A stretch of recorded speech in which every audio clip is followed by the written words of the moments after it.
signs na sira na yung gut mo. Hindi mo man kita ang tiyan mo, pero nararamdaman mo kung may something wrong sa loob. Unang sign, madalas na bloated at constipated ka. Kahit wala ka namang kinain na kakaiba, ibig sabihin, hindi na gumagana ng tama ang digestion mo. Pangalawa, bad breath. Kahit mag-toothbrush ka pa, kung may imbalance ang gut bacteria mo, lalabas yan sa amoy sa hininga mo.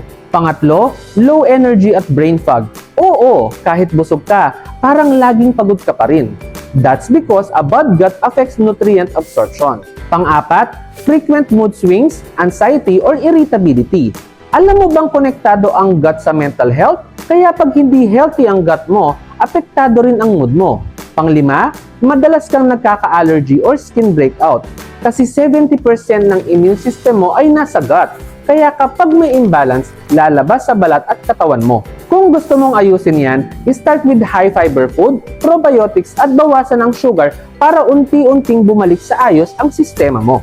Comment gut check kung nararanasan mo rin ito. At share this sa kaibigan mong laging may reklamo sa tiyan pero junk food pa rin ng junk food.